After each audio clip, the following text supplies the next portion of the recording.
Welcome to four sides TV. ఢిల్లీలో BC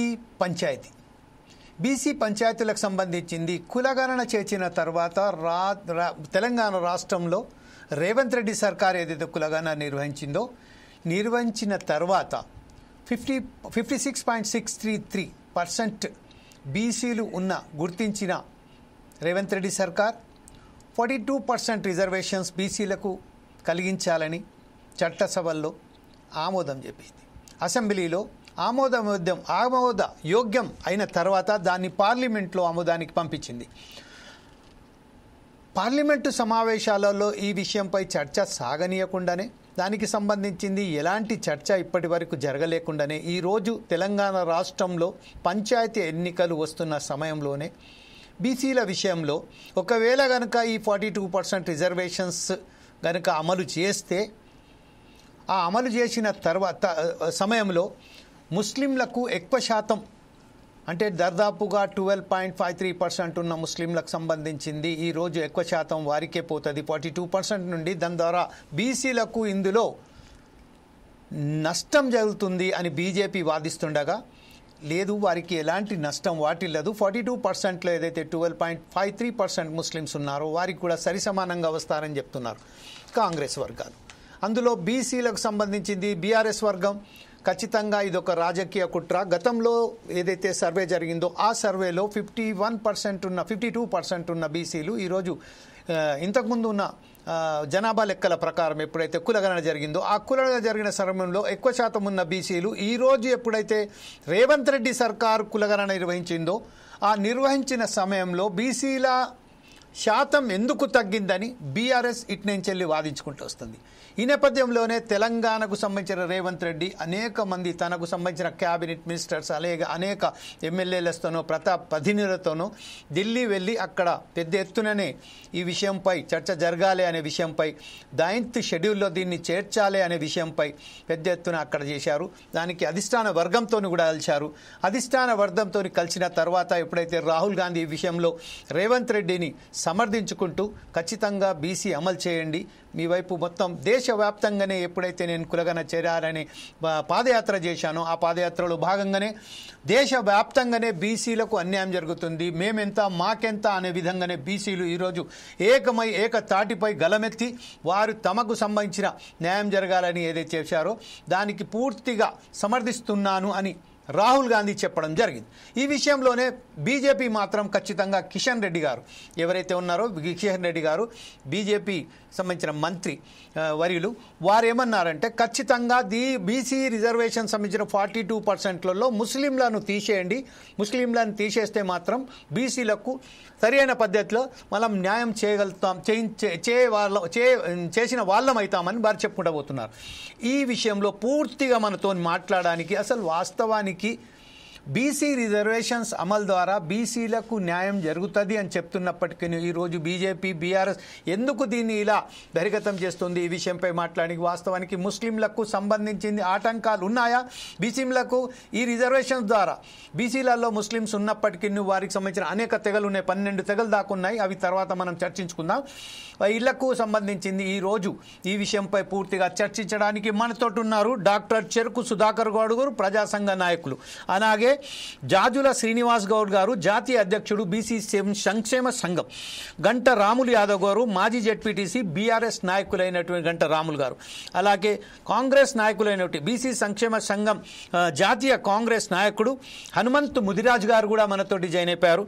అలాగే ఎనుగంటి రాజు నేత రాష్ట్ర అధికార ప్రతినిధి బీజేపీ ఓబీసీ మోర్చా వారు కూడా మనతోటి ఉన్నారు. ఫస్ట్ ఆఫ్ ఆల్ మనం ఒకసారి ఏదైతే ఉంటుందో జాతీయ అధ్యక్షుడైనటువంటి జాజుల శ్రీనివాస్ గౌడ్ గారి దగ్గరికి వెళ్దాం. జాతీయ అధ్యక్షుడు బీసీ సంక్షేమ సంఘం శ్రీనివాస్ గౌడ్ గారు, వాస్తవానికి ఈరోజు మేమెంత మాకెంత అనే విషయంపై బీసీలు ఏకమై ఈరోజు సాధించుకున్న సమయంలోనే ఈరోజు ఈ రథాంతం అవసరమా? దీనికి సంబంధించింది అనేక మంది పార్టీలకు సంబంధించిన అనేక వాదనలు వినపడుతున్నాయి. ఈ విషయంలో అదే జాతీయ అధ్యక్షుడు బీసీ సంక్షేమ సంఘం నాయకునిగా మీరేమంటారండి? శ్రీనివాస్ గౌడ్ గారు సార్, మీ ఫోన్ అన్మ్యూట్ చేయండి సార్ ప్లీజ్. నమస్తే అండి. Please go head sir. ఆ, చర్చలో పాల్గొంటున్నటువంటి ఆ, మా చెరుకు సుధాకర్ అన్న గారికి, మా యువ నాయకుడు రాజు నేత గారికి, హనుమంతన్న గారికి, అందరికీ హృదయపూర్వక నమస్కారాలు. Yeah please sir. ఇది మంచి చర్చ పెట్టారు. మీ యజమాన్యానికి కూడా ధన్యవాదాలు.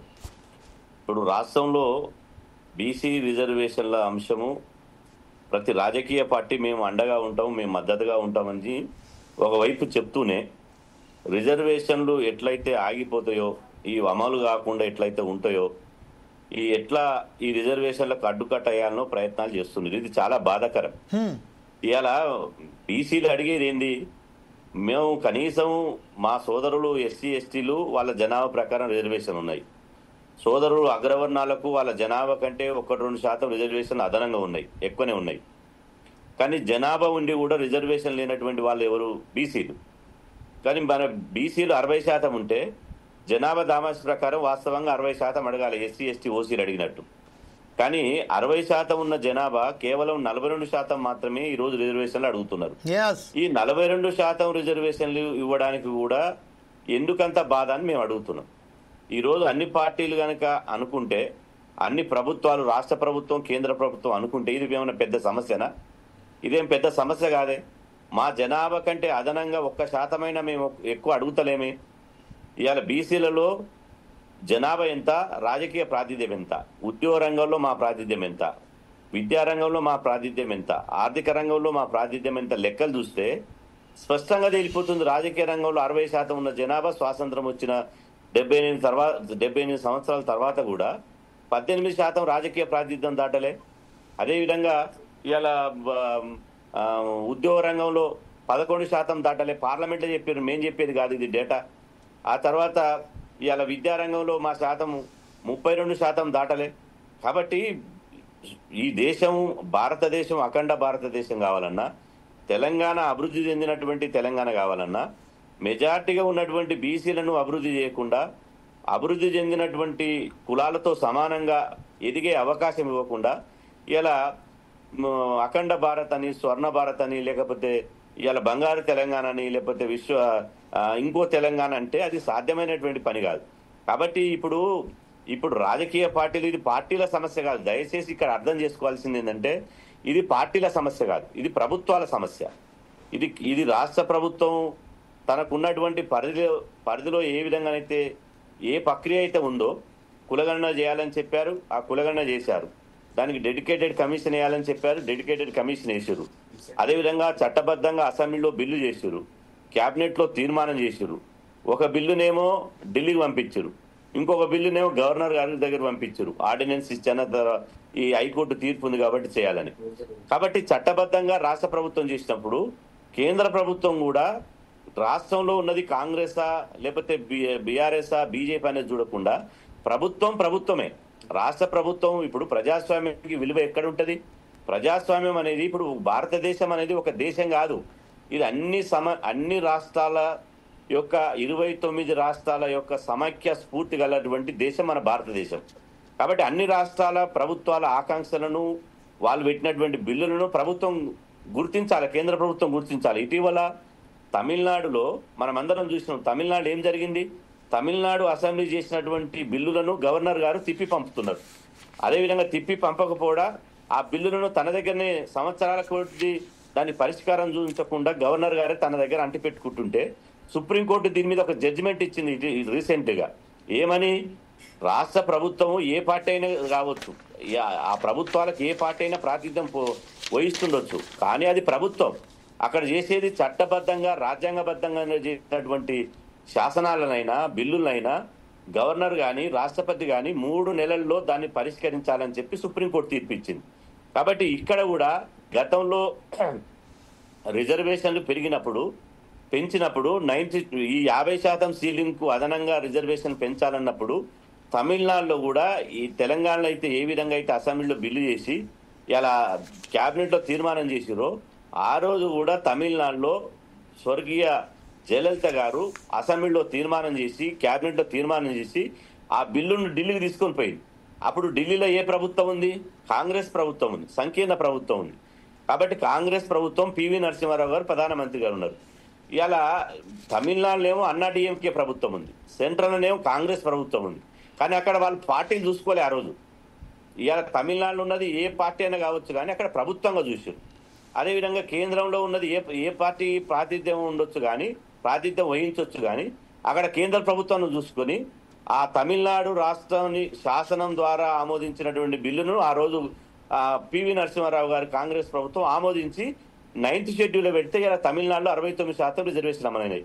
మరి ఇక్కడ కూడా కాంగ్రెస్ ప్రభుత్వం ఇలా చేసినటువంటి బిల్లును కేంద్ర ప్రభుత్వం ఆమోదించవచ్చు కదా. ఇప్పుడు ఒకవైపు బీసీ ప్రధానమంత్రి ఉన్నటువంటి దేశంలో కేంద్ర ప్రభుత్వం కూడా ఇటీవల దేశవ్యాప్తంగా మేము కులగణన చేస్తాం 2027లో చేస్తామని చెప్పి బీసీల పట్ల సానుకూల దృక్పథంతో ఉంది. కాబట్టి ఈ రిజర్వేషన్ల అంశాన్ని పట్టింపులకు పోయి వీళ్ళకి క్రెడిట్ వస్తుందా వాళ్ళకి క్రెడిట్ వస్తుందా రాజకీయ మైలేజ్ ఊరికి వస్తుంది అనేది చూడకుండా బీసీలను బలి పశువులను చేయకుండా వాస్తవ దృక్పథం ఏంది, అసలు బీసీల జనాభా ఎంతురు, వాళ్ళకి రావాల్సిన వాటా ఎంత, వాళ్ళకి నిజంగా ఇవాళ ఇంత వాటా ఇవ్వాలా లేదా అని చెప్పి పార్లమెంట్ లో చర్చ పెట్టి అన్ని పార్టీల ఆమోదయోగ్యంతో ఇలా ఖచ్చితంగా రిజర్వేషన్లు అమలు చేసేటువంటి అవకాశం ఉంటది. ఈ రిజర్వేషన్ల అంశాన్ని రవాణా కష్టం లాగా రగిలించి దీన్ని కొరిమి రాజేసి గతంలో మండల్ కమిషన్ ఉద్యమంలో సుధాకర్ నాకు తెలుసు ఏమైంది. మండల కమిషన్ ఉద్యమంలో ఈ రిజర్వేషన్లను ఇలా పెంచొద్దు, వీళ్ళకి విద్యా ఉద్యోగ రంగంలో రిజర్వేషన్ ఇవ్వద్దంటే గ్రామాలలో అగ్రవర్ణాలకు బహుజన వర్గాలకు యుద్ధం జరిగింది. అప్పుడు అగ్రవర్ణాలు పల్లెలు వదిలిపెట్టి పట్టణాలకు పారిపోయారు.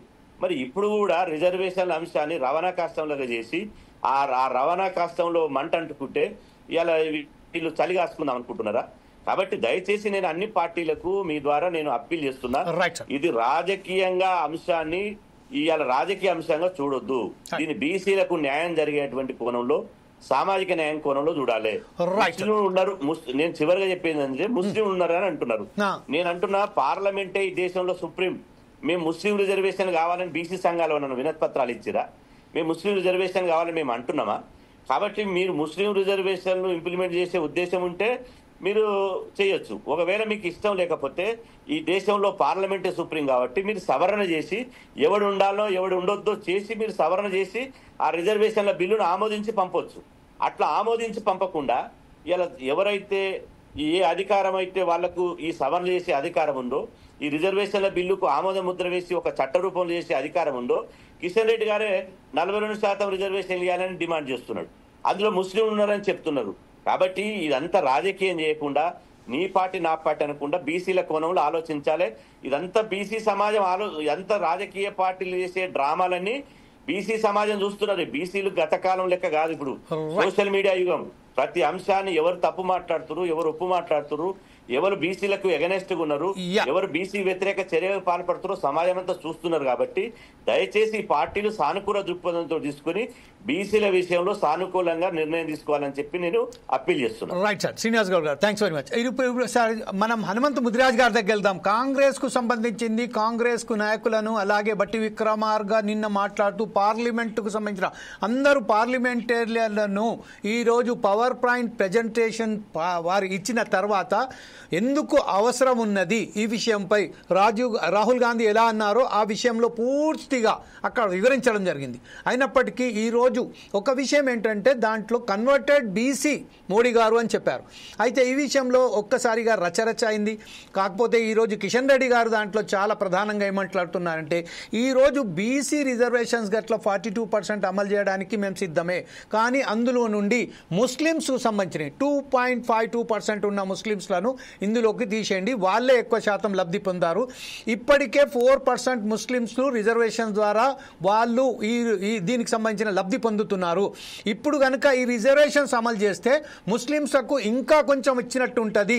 కేవలం అది కొన్ని రాజకీయ నాయకులకు సంబంధించి వాళ్ళు పేర్లు చెప్పారు, అది మనం ఇష్టపడతలేం చెప్పడానికి, కానీ యావత్తు ముస్లిం సమాజానికి బెనిఫిట్ అయ్యేటట్టు ఉండదు అని చెప్తున్నారు. దీని వాస్తవం ఎంత? యాజ్ ఏ హనుమంత్ ముదిరాజ్ గారు, మీరు బీసీ నాయకులు అలాగే కాంగ్రెస్ నాయకులు కాబట్టి దీని మీద మీరు స్టాండ్ ఏంటండి? ఇప్పుడు ఈ యొక్క బీసీలకు జరుగుతున్న అన్యాయం ఎక్కడైతే చట్టసభలలో కానీ లేకపోతే స్థానిక సంస్థలో కానీ మాకు అన్యాయం జరుగుతుంది అనేటువంటిది ఉద్దేశంతో కొన్ని సంవత్సరాల నుంచి ఈరోజు పోరాటం చేస్తూ వస్తున్న సందర్భంగా మరి ఆర్ కృష్ణారావు గారు ఆయన విద్యార్థి దశ నుంచి పోరాటం చేయడం, అదేవిధంగా బీసీ సంఘ నాయకులు కూడా మరి అందరూ కూడా ముందుకు రావడం, దాంతో యొక్క బీసీలను గుర్తించాలనేటువంటి ఏదైతే నిర్ణయం ఉందో ఆ నిర్ణయాన్ని రాహుల్ గాంధీ గారు మరి ఆయన కామారెడ్డి డిక్లరేషన్ లో 42% ఈ యొక్క రిజర్వేషన్ బీసీలకు స్థానిక సంస్థలో కల్పిస్తామని చెప్పడం జరిగింది. అందులో భాగంగా ఈ రోజు రాష్ట్ర ముఖ్యమంత్రి వర్గము అదేవిధంగా కేబినెట్ కూడా ఒక నిర్ణయం తీసుకొని ఈ ఎన్నికల్లో తప్పకుండా 42% బీసీలకు రిజర్వేషన్ కల్పించాలనే ఉద్దేశంతో మరి అసెంబ్లీలో కూడా తీర్మానం చేసి ఈ యొక్క ఆర్డినెన్స్ గవర్నర్ గారు కూడా పంపించడం. మరి గవర్నర్ కూడా మళ్ళీ మరి అక్కడ కేంద్రాన్ని కూడా పంపిస్తూ అక్కడ కూడా న్యాయ సలహా తీసుకోవాలనే ఉద్దేశంతో మరి అక్కడ పంపించిన అని చెప్తా ఉన్నారు. ఏది ఏమైనా ఈ రోజు కేంద్రంలో అధికారంలో ఉంది ఏదైతే బీజేపీ ఉందో, బీజేపీ తప్పకుండా ఈ యొక్క రాష్ట్రం తీసుకున్న నిర్ణయాన్ని తప్పకుండా వాళ్ళు మరి శిరసా వహించి పంపించాల్సిన అవసరం ఉంది. అధికారం ఉంది, అక్కడ అధికారం ఉన్నప్పుడు ఈ ముస్లింలు ఉన్నారు, వాళ్ళు అందులో ఉన్నారు, ఇందులో ఉన్నారు అని చెప్పాల్సిన అవసరం లేదు. ఇప్పుడు 2.2% ఏదైతే ఉందో ముస్లింలకు ఇంకా ఎక్స్ట్రా ఇస్తే ఇవ్వు, 42 కాకుండా ఇంకో 2.25 ఇవ్వు. ఇప్పుడు అధికారం ఉంది కదా, లేకపోతే 42% అడుగుతున్నారు, ఇంకా 52% ఉన్నారు, 42% అన్నారు. మరి బీజేపీ నిజంగా బీసీల పైన చిత్తశుద్ధి ఉంటే ఈ రోజు కేంద్ర ప్రభుత్వము మోడీ సర్కారు తప్పకుండా 52% ఇవ్వాలి. మరి 52% ఇవ్వాలి కదా. ఇప్పుడు 42 + 2.2 ఇవ్వండి, నష్టం లేదు కదా. వాళ్ళకు వీళ్ళకు అందరు కూడా న్యాయం అయిపోతుంది కదా. ఈ రోజు ఒక నిర్ణయం గురించి కొన్ని సంవత్సరాల నుంచి స్వాతంత్రం వచ్చి రాజ్యాంగం ఏర్పడి మరి 76 సంవత్సరాలు అవుతున్నప్పటికీ ఇప్పటికి కూడా బీసీలకు రిజర్వేషన్ కల్పించకపోవడం ఎంత ద్రోహం జరుగుతా ఉన్నది ఈ రోజు బీసీ వర్గానికి. ఒక్కరికి కాదు, ఇప్పుడు ఏ సంస్థలో గతంలో మన తెలంగాణలో చూస్తే అప్పుడు 24% ఉన్నది 18% తీసుకెళ్లారు. అంటే ఉన్న రిజర్వేషన్ మళ్ళీ తగ్గించేసాడు బీసీలకు ఉన్నది ఏదైతే స్థానిక సంస్థలు. మళ్ళీ ఇప్పుడు ఏదైతే రాహుల్ గాంధీ గారు 42% ఇచ్చిందో పెడతామని చెప్పారో ఆ సందర్భంగా ముఖ్యమంత్రి రేవంత్ రెడ్డి గారు ఒక సంచలనమైనటువంటి నిర్ణయం తీసుకొని మాటకు కట్టుబడి తప్పకుండా తెలంగాణలో బీసీ వాదాన్ని మరి చాలా బలంగా ఉంది కాబట్టి ఇది తప్పకుండా తీసుకొస్తే రోల్ మోడల్ అవుతుంది ఇండియాలో కూడా అన్ని రాష్ట్రాలలో ఉన్నటువంటి బీసీలు కూడా ముందుకు వస్తారనే ఉద్దేశం ఏదైతుందో ఇది చాలా స్వాగతించాల్సిన అవసరం ఉంది. ఇన్ని రోజులు బీసీలకు ఇంత అన్యాయం జరిగితే ఇంకా దీనికి అడ్డుకట్ట వేయాలని బీజేపీ చూస్తే తప్పకుండా బీసీల ఆగ్రహానికి గురవుతారు. ఈ రోజు బీసీలు ఎంత అన్యాయం గురవుతున్నారు. ఇప్పుడు అధికారంలో ఎవరున్నారు, కేంద్రంలో కానీ రాజ్యసభలో కానీ ఎవరున్నారంటే ఏదైతే ఓసీ వర్గం ఏదైతే ఉందో వాళ్ళే అత్యధికంగా ఉన్నారు. అంటే వాళ్ళకి ఎక్కడైతే ఇప్పుడు అడ్డుకట్ట వేసినట్టు అవుతుందనే ఉద్దేశంతో వాళ్ళు రకరకాలుగా ఈ యొక్క బీసీ రిజర్వేషన్ ఆపుకునే విధంగా ప్రయత్నం చేస్తా ఉన్నారు. అసలు బీసీలు ఇంత అన్యాయం గురవుతుంటే మరి బీసీలో ఉన్నటువంటి నాయకులు ముందుకు రాకపోతే ఇప్పుడు అన్ని పార్టీల్లో అందరు బీసీలు ఉన్నారు. ఇంత అన్యాయం జరుగుతున్నది. ఏదో కొంత డబ్బులు ఉన్నోళ్ళు తప్ప ముందుకు వస్తలేరు బీసీలలో. మరి ఇప్పుడు ఈ యొక్క రిజర్వేషన్ వసతి ఏర్పడితే అందరూ పేద వర్గాలు కూడా రాజకీయంగా ముందుకు వస్తారు. అప్పుడు రాజకీయంగా వస్తే గానీ ఆర్థికంగా ఎదుగుతారు. అదేవిధంగా మరి బీసీలు ఎక్కడైతే వెనుకబడి ఉన్నారో వాళ్ళందరూ ముందుకు తీసుకొచ్చే కార్యక్రమం పడుతుంది. అది రాజకీయంగా ఎదగట్లేదు, ఆర్థికంగా ఎదగట్లేదు, అదేవిధంగా విద్యాపరంగా ఎదగట్లేదు. ఎప్పుడు వెనుకబడి ఉంటే వెనుకబడే అవుతా ఉన్నారు. ఇంత జనాభా ఉన్న 52% ఉన్నటువంటి బీసీలకు ఇంత అన్యాయం జరుగుతుంటే ఇంకెన్ని రోజులు కాలయాపన చేస్తా ఉంటారు. ఎట్టి పరిస్థితుల్లో బీసీ ఈ యొక్క రిజర్వేషన్ కి ఎవరు అడ్డు జరిగితే వాళ్ళు నామరూపాలు లేకుండా పోవడం జరుగుతుంది. ఇది మరి బీసీల ఆగ్రహానికి గురవుతారు. ఏ పార్టీ అడ్డం వస్తే ఆ పార్టీ సర్వనాశనం అయితే ఇది గుర్తించాల్సిన అవసరం ఉందని సందర్భంగా మీకు తెలియజేస్తా ఉన్నాం. రైట్. ఇదే విషయంపై ఒకసారి మనం బీజేపీ నాయకులైనటువంటి మన ఎలుగంటి రాజు నేత గారి దగ్గర వెళ్దాం. రాజు గారు ప్రస్తుతం ఏదైతే ఉన్నదో బీసీలకు సంబంధించిన 60% బీసీలు ఉన్నారు, దాన్ని గుర్తించారు. దాంట్లో 42% మాత్రం కేవలం 42%. 90 షెడ్యూల్ 9 ఏమంటుంది అది వేరే పక్కన పెడదాం. 9th షెడ్యూల్లో ఏమున్నది, దేనికి సవరణ చేయలేకపోతున్నారు, తమిళనాడు గవర్నమెంట్ ఎందుకు తీసుకొచ్చింది, తమిళనాడు గవర్నమెంట్ తర్వాత వారు అక్కడ క్యాప్ ఎందుకు పెట్టింది, అదంతా పక్కన పెడితే ఈరోజు 42% ఉన్న దాంట్లో కేవలం ముస్లిమ్స్ అన్న ఒకే ఒక సాకుతో ఈరోజు 42% బీసీలను అడ్డు తలగడం ఎంతవరకు సమంజసం, ఈరోజు దాన్ని రదాంతం చేయడం ఎంతవరకు అవసరం.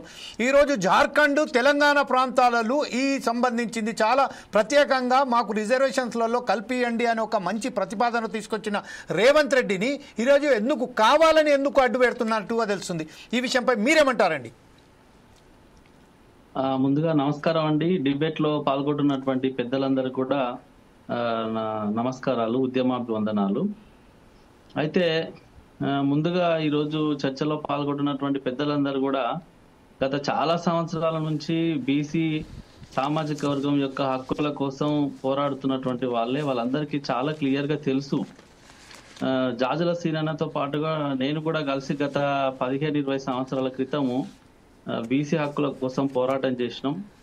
మారుమూల ప్రాంతాలకు అంటే మండల స్థాయి, గ్రామ స్థాయి ప్రాంతాలకు అన్నతో పాటు కలిసి మేము కూడా వెళ్లే వాళ్ళం అప్పుడు గత 15 సంవత్సరాల క్రితం.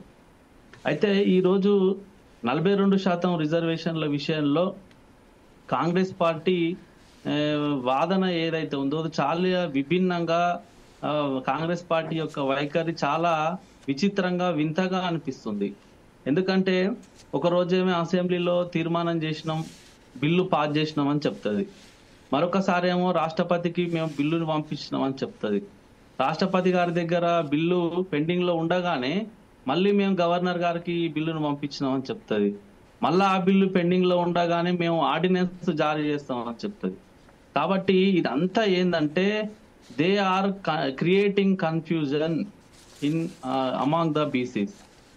ఎందుకోసం చెప్తున్నా అంటే ఈ సందర్భంగా నిజంగా కాంగ్రెస్ పార్టీకి చిత్తశుద్ధి ఉంటే మేము గతంలో భారతీయ జనతా పార్టీ రాష్ట్ర అధ్యక్షులుగా గతంలో ఉన్నటువంటి కిషన్ రెడ్డి గారు కానీ, ప్రస్తుతం ఉన్నటువంటి రామచంద్రరావు గారు కానీ, తర్వాత గత 50 సంవత్సరాలుగా బీసీల హక్కుల కోసం పోరాటం చేస్తున్నటువంటి ఆర్ కృష్ణయ్య గారు కానీ అందరు కూడా చాలా క్లియర్ గా చెప్పారు. ఏమని?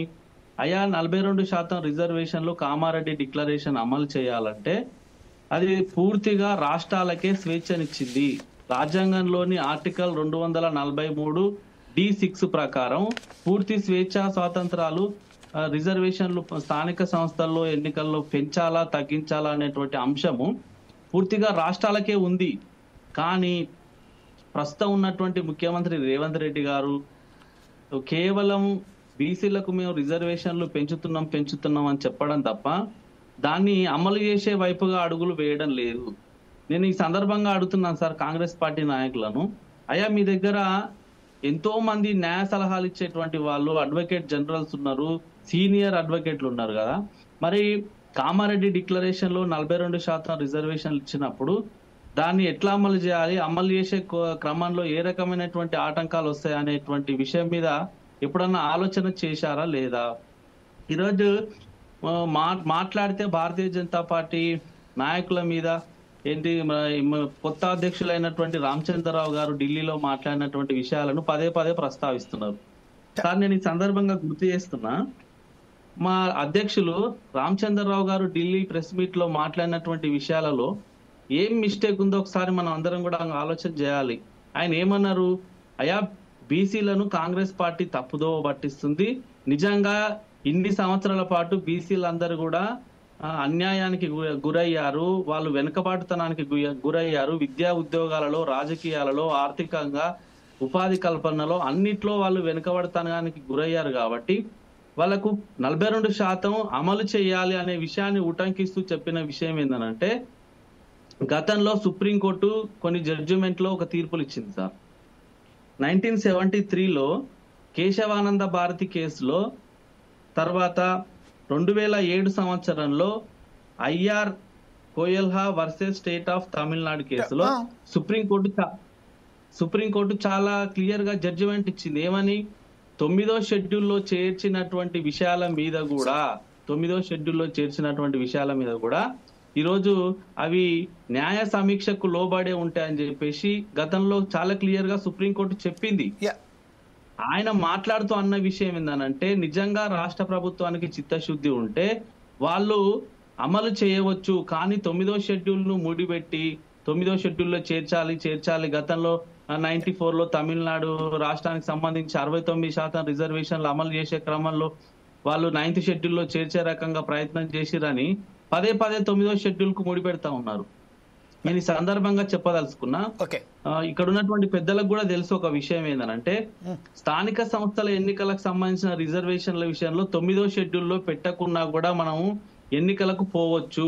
నేను కూడా యాజ్ ఏ అడ్వకేట్ గా చెప్పదలుచుకున్నాను, ఎన్నికలకు పోవచ్చు కాంగ్రెస్ పార్టీ చిత్తశుద్ధి ఉంటే. కానీ 9వ షెడ్యూల్లో చేర్చాలనేటువంటి నిబంధన ఎప్పుడు వస్తుందా అంటే, విద్యా ఉద్యోగాలలో ఉన్నటువంటి 27% కేంద్ర ప్రభుత్వం కల్పిస్తున్నటువంటి బీసీలకు రిజర్వేషన్లను అది పెంచేటువంటి క్రమంలో విద్య అనేది ఉమ్మడి జాబితాలో ఉంటది కాబట్టి అప్పుడు ఈ 9వ షెడ్యూల్లో చేర్చాలా వద్దా అనేటువంటి విషయం మీద మాట్లాడాల్సి ఉంటుంది. కాబట్టి ఆర్టికల్ 243D6 ప్రకారం చాలా క్లియర్ గా ఉంది సార్. మీరు అందరూ కావాలంటే ఇప్పుడు మీరు మీ ముందర ఉన్నటువంటి మొబైల్స్ తీసుకొని కొట్టినా కూడా తెలుస్తుంది మీకు. ఆర్టికల్ 243D6 ప్రకారం రాజ్యాంగం చాలా క్లియర్ గా చెప్పింది, అయ్యా రాష్ట్రాలలో ఎవరైనా స్థానిక సంస్థల ఎన్నికల్లో పంచాయతీ ఎన్నికల్లో రిజర్వేషన్లు పెంచాలా తగ్గించాలనేటువంటి అధికారం పూర్తిగా రాష్ట్రాలకే ఇస్తున్నామని చాలా క్లియర్ గా చెప్పింది. రెండోది సార్ ఒక చిన్న విషయం, ఈరోజు 42% రిజర్వేషన్లలో ముస్లింలకు సంబంధించినటువంటి వివాదం చెలరేగుతుంది సార్. మేము చాలా క్లియర్ గా దాని మీద స్టాండ్ అయి ఉన్నాం. ఏంది అయ్యా 56% పైగా ఉన్నటువంటి బీసీలకు వాళ్ళకు దక్కాల్సినటువంటి వాటా స్థానిక సంస్థల్లో రిజర్వేషన్లు 42% ఖచ్చితంగా దక్కాలి అని మేము చెబుతూ ఈ 56%లో 46% బీసీలని 10% ముస్లింలను చేర్చి మళ్ళీ ఈ 42%లో రిజర్వేషన్లు వాళ్ళకు కూడా వర్తిస్తాయని చెప్తే వాళ్ళకి ఆల్రెడీ ఇంత ముందుకే విద్యా ఉద్యోగాలలో 4% రిజర్వేషన్లు ఉన్నాయి. మేము గతంలో కూడా చెప్పినాము, రాజ్యాంగం ఏమంటుంది, మతపరమైనటువంటి రిజర్వేషన్లను వ్యతిరేకిస్తుంది, భారత రాజ్యాంగమే వ్యతిరేకిస్తుంది, ఎక్కడ కూడా మతపరమైనటువంటి రిజర్వేషన్లు ఇవ్వొద్దని చెప్పింది. అయినా కూడా తెలంగాణ రాష్ట్రంలో ముస్లింలకు ఇప్పటికే విద్యా ఉద్యోగాలలో 4% రిజర్వేషన్లు ఇస్తున్నారు. మళ్ళీ ఇప్పుడు ఈ 42లో కూడా 10% వాళ్లకు పోతే 32% కదా బీసీలకు దక్కేది. రైట్, ఇదే విషయంపై మనం ఒకసారి ఇదే విషయంపై ఉన్నటువంటి ఇదే విషయంపై మన హనుమంత్ ముదిరాజ్ గారు ఏదో చెప్పబోతున్నారు ఈ విషయంపై. రాజనేత గారు ఈ విషయంలోనే ఈ స్టేట్మెంట్ ను అబ్జర్వ్ చేసిన తర్వాత హనుమంత్ ముదిరాజ్ గారు దీని మీద కౌంటర్ చేయడం ఒక విషయం ఏంటంటే, ఇందులోనే ముస్లిం సమాజానికి సంబంధించిన దోబి గాని మేతర్ గాని అనేక 12 దానికి సంబంధించిన ఇంకా ఉన్నారు, వాళ్ళు బీసీలో ఉన్నారు. వారి సచార్ కమిటీ ఇచ్చిన రిపోర్ట్ ప్రకారం ఇంకా ఇతరత్ర ఎవరైతే కమిటీ రిపోర్ట్ ఇచ్చిన ప్రకారం వాళ్ళు ఎస్సీ ఎస్టీల కన్నా దాని దిగిపోయి ఉన్నారని చెప్తున్నారు. ఈ విషయంలోనే 4% రిజర్వేషన్ ఇప్పుడు 56% రిజర్వేషన్ ఉంటారు, అది 60% రిజర్వేషన్, అందులో 42% రిజర్వేషన్ మాత్రం. అంటే ఇప్పుడు స్థానిక సంస్థల ఎన్నికలలో ఖచ్చితంగా కాంగ్రెస్ పార్టీ ఎన్నికలలో 40% రిజర్వేషన్స్ తోనే వెళ్తుందని కరాఖండిగా రేవంత్ రెడ్డి గారు చెప్పేశారు. దాంట్లో ఎలాంటి సందేహం లేదు. కానీ విద్యా ఉపాధి సంబంధించిన దాంట్లలోనే 9th షెడ్యూల్ ప్రకారం దాంట్లోనే సవరణ చేయాలని చెప్తున్నారు. దీనికి ఎందుకు ఆటంకాలు కలుపుతున్నారు? ఇంకొక విషయం, దీంట్లో నిన్న కిషన్ రెడ్డి గారు మాట్లాడుతూ 42% రిజర్వేషన్ కు బీజేపీ పార్టీ ఖచ్చితంగా వ్యతిరేకమని చెప్పారు. ఈ విషయంపై ముదిరాజు గారు మీరేమంటారండి? మన రాజునేత గారు ఇచ్చిన దానికి స్టేట్మెంట్ కు దానికి సమాధానం ఇస్తూ దీన్ని కూడా జోడించండి సార్. ఇప్పుడు రాజునేత గారు ఏదైతే చెప్తా ఉన్నారో వారు కూడా గ్రహించాల్సిన అవసరం ఉంది. ఎందుకంటే అప్పుడు రాష్ట్రపతికి పంపించారు, వాస్తవమే. రాష్ట్రపతి దగ్గర లేట్ అవుతుంది అని చెప్పేసి ఇప్పుడు ఆర్డినెన్స్ ద్వారా మనము ఖచ్చితంగా చేయవచ్చు అనే ఉద్దేశంతో రేవంత్ రెడ్డి ఒక నిర్ణయం తీసుకొని ఆర్డినెన్స్ గవర్నర్ గారికి పంపించాడు. మళ్ళీ గవర్నర్ గారు మళ్ళీ న్యాయ సలహా గురించి మళ్ళీ బీజేపీ అక్కడ పంపించడం జరిగింది. ఇదంతా ఎవరి కుట్ర? బీజేపీ వాళ్ళ కుట్రనే. దీన్ని గమనించాల్సిన అవసరం ఉంది. 243D అధికరణ ఏదైతుందో దాని ప్రకారం చేసే అధికారం ఉన్నప్పటికీ 9th షెడ్యూల్ లో చేస్తే ఎటువంటి ఇబ్బంది ఉండదు. కాంగ్రెస్ పార్టీ ఒకవేళ వాళ్ళు ఇవ్వకపోతే మేము తెలంగాణలో తప్పకుండా కాంగ్రెస్ పరంగా కూడా ఇస్తామన్నారు. కానీ ఇది ఇస్తే ఏమైతుందంటే చట్ట పరంగా ఏమైనా ఇబ్బందులు ఏర్పడతాయన్న ఉద్దేశంతో ఒక చట్టాన్ని తీసుకొస్తే ఏ పార్టీ అధికారంలోకున్నా బీసీలకు న్యాయం జరుగుతుందనే ఉద్దేశంతో ఈ యొక్క నిర్ణయం తీసుకున్నారు. దాన్ని స్వాగతించాల్సిన అవసరం ఉంది. ఇప్పటి వరకు కొన్ని సంవత్సరాల నుంచి 3 పర్యాయాలు బీజేపీ అధికారంలో ఉంది. మరి ఎందుకు ఈ రోజు వరకు కూడా రిజర్వేషన్ పెంచలేకపోయింది? ఈ రోజు వరకు కూడా ఎంత అన్యాయం జరుగుతుందో తెలుసుకోవాల్సిన అవసరం ఉంది. ఇప్పుడు రాహుల్ గాంధీ గారు దేశ పర్యటన మొత్తం కాశ్మీర్ నుంచి కన్యాకుమారి వరకు ఒక పాదయాత్ర చేస్తూ అసలు బీసీలకు ఏం జరుగుతుంది, అసలు సమాజంలో ఏం జరుగుతుంది, ఎవరెవరికి ఏమైతుంది అని చూస్తా ఉన్నారు. ఇప్పుడు ఏం చెప్తా ఉన్నారు? మతపైనం అనేది ఎందుకు అని అంటున్నారు. ఈ రోజు ఎస్సీలకు ఉంది రిజర్వేషన్, ఎస్టీలకు ఉంది రిజర్వేషన్. మరి వాళ్ళు కూడా ఒక ఎస్సీ ఇప్పుడు కులపరంగా ఇచ్చినట్టే కదా, కులపరంగా అక్కడ రాజ్యాంగంలో ఒక రిజర్వేషన్ కల్పించినప్పుడు మరి బీసీలకు కూడా కల్పించాల్సిన అవసరం ఉంది కదా. బీసీలు ఎన్ని సంవత్సరాల నుంచి ఇంకా తొక్కిబడి పడతారు, ఎన్ని రోజులకి నష్టానికి గురవుతారు. ఈ రోజు అది గ్రహించకుండా మళ్ళీ ఏదో తప్పించుకునే ప్రయత్నం చేయొద్దు. ఇంకొకటి, ఇప్పుడు బీజేపీ అధికారంలో ఉంది, మరి మీరు స్వచ్ఛంగా ఎటువంటి అడ్డంకులు లేకుండా మీరే అధికారం ఇచ్చేటువంటి అవకాశం ఉంది కదా. ఏ చట్టం ఉన్నా ఇబ్బందులు ఉంటే దాన్ని సవరణ చేసి ఈ యొక్క సవరణను ఇంకా మీరు ఏం చేయాలనుకుంటే చేసి ఇంప్లిమెంటేషన్ చేయొచ్చు కదా. అది గుర్తించాల్సిన అవసరం ఉంది. కానీ ఈ రోజు ఏదైతే 42% రిజర్వేషన్ స్థానిక సంస్థలు కల్పిస్తామన్నారు కాబట్టి అది తప్పకుండా ఇవ్వాల్సిన బాధ్యత ఉంది. ఇంకా అడ్డంకులు ఎందుకు పెట్టాలి? చేయాలి కానీ స్వాగతించాలి కానీ మళ్ళీ ఇంకా అడ్డంకులు పెట్టడం అనేది చాలా తప్పు. ఈ తప్పకుండా మరి ఇప్పుడు అధ్యక్షుడు బీజేపీ అధ్యక్షుడు ఎవరైతే రామచంద్రరావు గారు ఉన్నారో మరి ఆయన కూడా ఓసీ వర్గం కాబట్టి ఓసీలే ఎవరైతే అగ్రకులాల వారే ఈ రోజు అడ్డుపడుతున్నారని కనిపిస్తా ఉన్నది కేంద్రంలో ఉన్నటువంటి వారు. దాన్ని ఖచ్చితంగా ఈ రోజు ఈ యొక్క 42% రిజర్వేషన్ కల్పిస్తే ఎటువంటి ఇబ్బందులు ఉండవు. కిషన్ రెడ్డి ఒక విధంగా మాట్లాడుతూ ఉన్నాడు, ఈ రామచంద్రరావు గారు ఒక విధంగా మాట్లాడుతున్నారు. అంటే బీసీల రిజర్వేషన్ అడుకట్టే ప్రయత్నం చేస్తున్నారు. అది సరైన విధానం కాదు. ఈ రోజు కాంగ్రెస్ పార్టీ ఒక స్పష్టమైన వైఖరితోటి ముందుకు వచ్చింది. దాన్ని స్వాగతించాలి. ఏమన్నా ఇంకా ఏమన్నా ఉంటే సవరణ చేసి దాని బిల్లును పాస్ చేయాలి కదా. బిల్లు పాస్ చేయకుండా ఈ రోజు మళ్ళీ ఏదో చెప్పే ప్రయత్నం ఆర్ కృష్ణ గారికి ఇంకా బీసీ నేతలు చాలా మంది వాళ్ళందరూ పోరాటం. నేను కూడా బీసీ సంక్షేమ జాతీయ కార్యదర్శి, నేను కూడా చాలా సార్లు ఢిల్లీ వెళ్ళడం జరిగింది. ఏదేమైనా ఈ యొక్క తెలంగాణలో కాదు దేశవ్యాప్తంగా బీసీ మొత్తం కూడా అన్యాయం గురైతే ఉన్నారు. ఎందుకు లేదు? ఇన్ని సంవత్సరాల నుంచి రిజర్వేషన్ బీసీలకు ఎందుకు లేదు? మీరు ఎందుకు అడగట్లేదు? మరి దాన్ని స్వాగతించాలి కదా. ఇదే విషయం చేయండి సార్. చేసి తర్వాత నేను సుధాకర్ దగ్గరికి వెళ్తాను. చాలా చాలా క్లుప్తంగా చెప్పండి సార్, ఎందుకంటే సుధాకర్ గారి దగ్గర చాలా చెప్పటి నుంచి మనం మాట్లాడలేదు. సార్ నిన్న ఏంటంటే ఢిల్లీలో ఒక పవర్ పాయింట్ ప్రజెంటేషన్ అనేటువంటి కార్యక్రమంలో ముఖ్యమంత్రి రేవంత్ రెడ్డి గారు, తర్వాత రాహుల్ గాంధీ గారు, ఖర్గే గారు, మన రాష్ట్రానికి సంబంధించినటువంటి మంత్రులందరూ ఉన్న క్రమంలో ముఖ్యమంత్రి రేవంత్ రెడ్డి గారు మాట్లాడుతూ ఒక మాట అన్నారు సార్. ఈ సందర్భంగా ఏం మాట్లాడారంటే, ఎవరు ఒప్పుకున్నా ఒప్పుకోకపోయినా గత అనేక సంవత్సరాల నుంచి కాంగ్రెస్ పార్టీ బీసీలను నిర్లక్ష్యానికి గురి చేసింది అనేటువంటి మాట మాట్లాడిరు. నిజంగా అది చాలా గర్వించదగ్గ విషయం. ఎందుకంటే ఒక రాష్ట్రానికి సంబంధించినటువంటి ముఖ్యమంత్రి, ఒక ఓసీ సామాజిక వర్గానికి చెందినటువంటి ముఖ్యమంత్రి అయినప్పటికీ కూడా నిజంగా కాంగ్రెస్ పార్టీ ఇన్ని సంవత్సరాలు బీసీలను మోసం చేసింది, బీసీలను వెనుకబడతానని. సార్ దాంట్లో ఒక సవరణ సార్, కాంగ్రెస్ పార్టీ అని చెప్పలేదు సార్, ఇప్పటిదాకా ఉన్న రాజకీయ పార్టీలు అని చెప్పారు సార్. నో 100% కాంగ్రెస్ పార్టీ అని చెప్పింది. మీరు క్లిప్పింగ్స్ తీసుకొని చూసుకోండి. కాంగ్రెస్ పార్టీ బీసీలను ఇన్ని సంవత్సరాలను నిర్లక్ష్యానికి గురి చేసింది. ఇప్పటికైనా మనము మాట్లాడాలి, లేకపోతే రాజకీయ పార్టీలు అన్నారండి. Please okay right. Anyway Sudhakar గారు okay right sir okay Srinivas గారు let us will move to the Sudhakar doctor Sudhakar Goud గారి దగ్గరికి వెళ్దాం. చెరుకు సుధాకర్ గారు, ప్రస్తుతం ఏదైతే ఉన్నదో ఈ రోజు ఏదైతే బీజేపీకి సంబంధించిన ఏదైతే వర్గాలు మాట్లాడుతున్నాయో ఆయన యొక్క ద్వంద్వ వైఖరిగా పెడుతున్నట్టుగా చాలా క్లియర్ గా మనకు సంబంధించి హనుమంత్ ముదిరాజ్ గారు చెప్పారు. అలాగే మనకు సంబంధించింది జూపల్లి జాజుల శ్రీనివాస్ గౌడ్ గారు చెప్పారు. ఎందుకు ఇంత రదార్థం చేస్తున్నారు? ఒకసారి బీసీలకు సంబంధించిన రిజర్వేషన్ల పట్ల చిత్తశుద్ధితో వచ్చిన రాజకీయ పార్టీ అయినటువంటి కాంగ్రెస్ ను ఎందుకు అడ్డంకులు సృష్టిస్తున్నారు?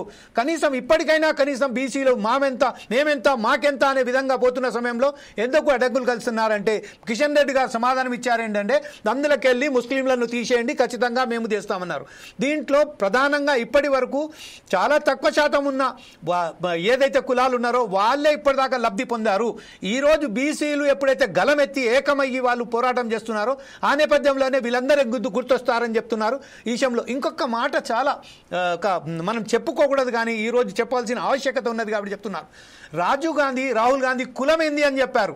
ఆయన ఏ కులానికి చెందనని చెప్పారు. ఈ కులాల సంగతి, ఈ మతాల సంగతి ఎందుకండి? రాజకీయంగా మనం ఒక రాజ్యాంగం మీద ప్రమాణం చేసి చెప్పినప్పుడు ఈ కులాలకు మతాలకు సంబంధించిన వారి కులం ఏంటి, వాళ్ళ మతం ఏంటి అనేది ఎందుకు వస్తుంది అన్నట్టు మీరు భావిస్తున్నారు సార్? ప్లీజ్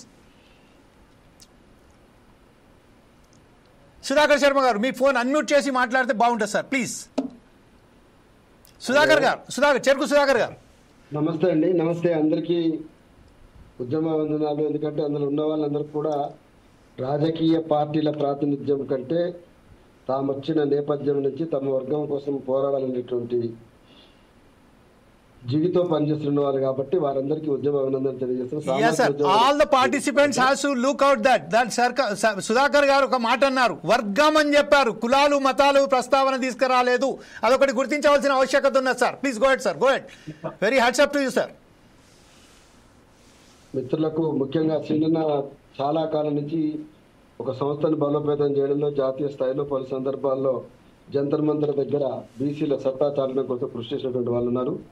అందరు కూడా ముందు వరుసలో పనిచేసిన మా గంటరాములు కానీ రాజు కానీ మిగతా వాళ్ళందరికీ కూడా ఉద్యమానందరూ తెలియజేస్తా ఉన్నా. రాజకీయ పార్టీలు ఎవరున్నప్పటికీ ఇవాళ హనుమంతు ముదిరాజు ఇంకో పార్టీని రిప్రజెంట్ చేసిన, ఇంకో మిత్రుడు బీజేపీ రిప్రజెంట్ చేసిన, మనందరం ఉన్న పార్టీలు ఏవి కూడా వాటి శరీరం మాత్రమే బీసీ రంగు పూసుకొని ఉంటాయి తప్ప వాళ్ళ ఆత్మలో 100% అగ్రవర్ణాలకు సంబంధించినటువంటి ప్రాణవాయువు ఉంటుంది తప్ప ఇంకేముండదు. ఇది చాలా స్పష్టంగా మనం గ్రహించాలి. ఎవరమన్నా కానీ నేనున్న బీఆర్ఎస్ అనుకోని ఎవరమన్నా కానీ కాకుంటే సామాజిక ఎత్తుగడల రీత్యా ఒత్తిడి రీత్యా కొన్ని నిర్ణయాలు తీసుకుంటారు. ఆ ఒత్తిడి దేశవ్యాప్తంగా ఇవాళ మతోన్మాదాన్ని రెచ్చగొడుతుంది, హిందువులను రెచ్చగొడుతుంది అనేటువంటి ఆలోచనతోటి సివిల్ సొసైటీ వచ్చినటువంటి రిప్రజెంటేషన్ ప్రకారము రాహుల్ గాంధీ గారు పాత మండల్ కమిషన్ రిపోర్ట్ని కానీ లేకపోతే ఇతరత్ర బీసీ సమూహం యొక్క ఆస్పిరేషన్స్ కానీ దృష్టిలో పెట్టుకొని చాలా సందర్భాల్లో మాట్లాడున్నారు. వారికి 100% మనందరం కూడా కృతజ్ఞతలు తెలియజేయవలసిందే. అదే సందర్భంలో మీరు ఈ మధ్యకాలంలో మాట్లాడింది ఢిల్లీలో గమనించడం అందరికి చెప్తుంది, పార్టీలతో సంబంధం లేదు. నేను తెలంగాణలో ప్రభుత్వం కాంగ్రెస్ ప్రభుత్వంలో మెజారిటీగా ఉండి రాజకీయ అధికారులు ముందు వస్తున్నటువంటి ఒక సామాజిక వర్గం బ్రాకెట్లో రెడ్లు వాళ్ళు ముందు వరుసలో ఉన్నటువంటి దగ్గర రేవంత్ రెడ్డి దాన్ని రిప్రజెంట్ చేస్తున్నప్పుడు కష్టపడి కులగణన చేస్తారని అనుకున్నాను. మేము ఆశించిన దానికంటే మంచిగా వచ్చిందని వారు ఒక మాట అన్నారు.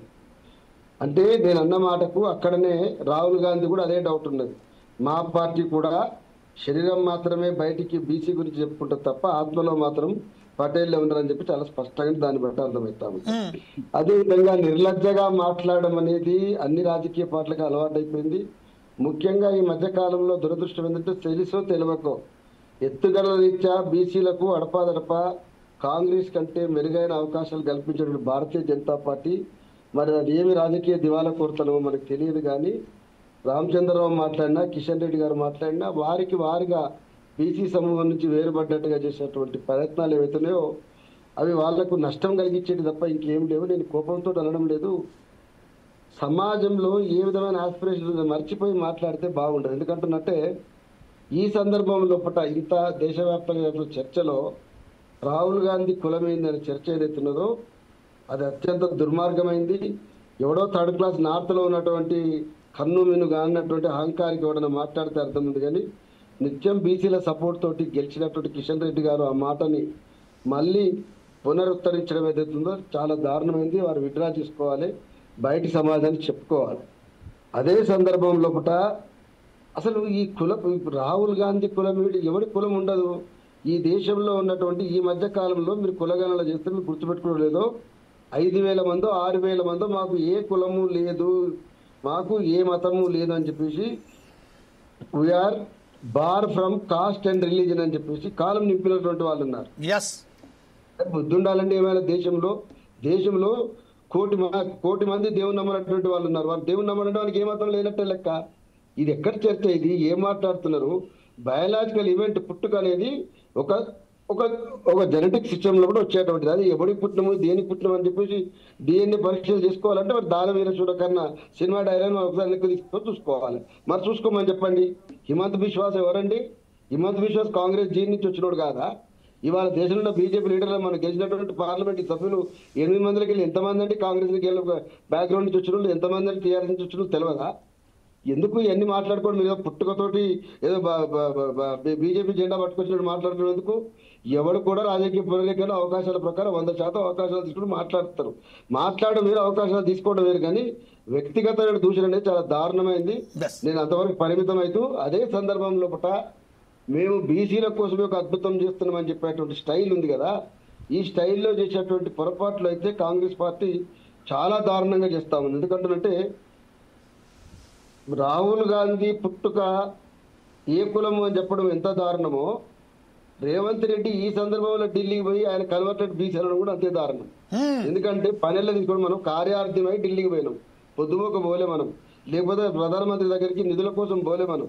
Exclusively absolutely with one purpose that is cost senses లో ఏదైతే కాస్ట్ రిజర్వేషన్ లోపల రిజర్వేషన్ పెంపు కోసం మనము ఢిల్లీలో కేంద్ర పరిధిలో కూడా 9th షెడ్యూల్ ఉంది కాబట్టి ఒకవేళ ఈ ఆర్డినెన్స్ రద్దు అయితే సానుకూలంగా కేంద్రం నిర్ణయం తీసుకొని పోయినాము.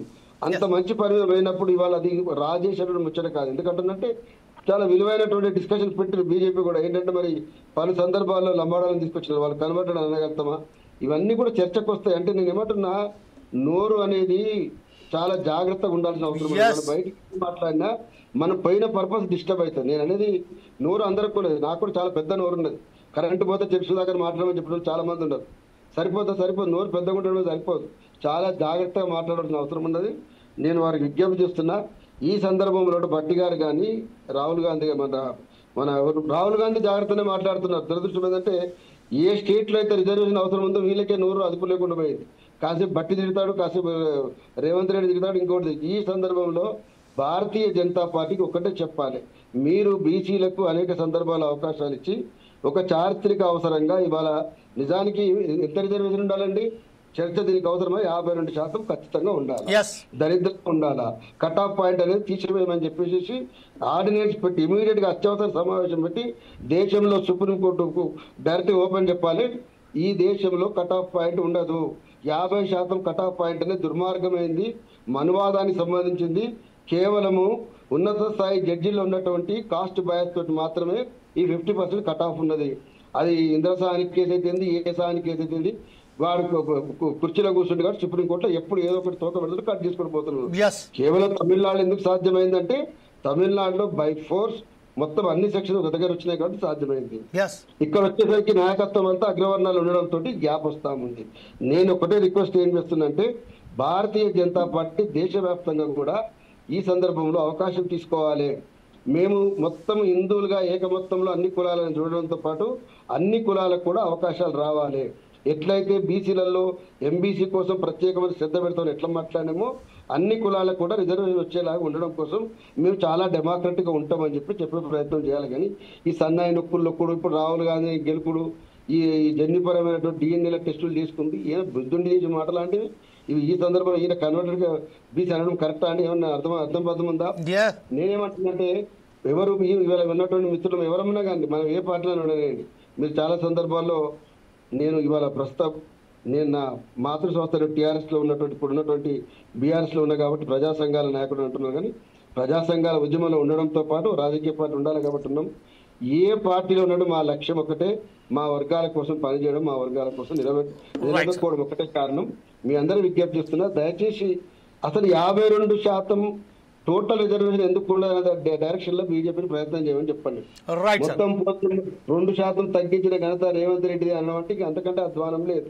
నేనేమంటున్నా, మాట్లాడితే కేసీఆర్ ఉన్న రోజులు కిషన్ రెడ్డి, బండి సంజయ్ ఏమన్నాడంటే, మొత్తం రాష్ట్రం యొక్క పగ్గాలన్నీ కూడా ఓవైసీకి ఉన్నాయి, ఓవైసీ స్టీరింగ్ ఇస్తేనే తెలంగాణ ప్రభుత్వం నడుతుందండి. ఏడుంటే ఇప్పుడు ఓవైసీ ఉన్నాడా? ఏడ ఉంటాడు? ఇంకా జీవితకాలం అంతా మీరు ఓల్డ్ సిటీ చుట్టూ రేవంత్ ఓవైసీ చుట్టూ తిప్పుకొని కూర్చుంటారా? ఈ రాష్ట్రంలో కూడా చాలా వైబ్రెంట్ ముస్లిం సమాజం ఉండదు. వెనుకబడినటువంటి ఫ్యూడల్ మతోన్మాదంతో కూడుకున్నటువంటి సమాజం నుంచి వాళ్ళే బయటపడి వాళ్ళ చాలా ప్రోగ్రెసివ్ థాట్ తోటి ఉన్నటువంటి ముస్లిం సెక్షన్ ఉన్నది. దేశంలో చాలా ప్రాంతాల్లో టెర్రరిస్టు చర్యల్లో పాల్గొన్నటువంటి ముస్లిం సెక్షన్ తోటి కంపేర్ చేసుకున్నట్టయితే ఈ రాష్ట్రం నుంచి చాలా నామమాత్రంగా స్పొరాడిక్ ఒకరిద్దరు తప్ప ఏనాడు కూడా ఆ కనెక్షన్ నుంచి దూరం ఉన్నటువంటి వాళ్ళు ఉన్నారు. అయినప్పుడు కూడా హైదరాబాద్ లో రోహింగ్యాల గురించి, ఓల్డ్ సిటీలో మజ్లిస్ గురించి ఈ చర్చ తప్ప. అంటే నేనేమంటున్నా, 52% ఉన్నట్టు రిజర్వేషన్లకు సంబంధించిన చర్చ జరుగుతున్నప్పుడు ఇది 10% పోయి ఓవైసీకి ఇంకొక ఆయనకు పోదని చెప్పినట్టు దారుణమైనటువంటి అజరుద్దీన్ దగ్గర పోతుంటారు.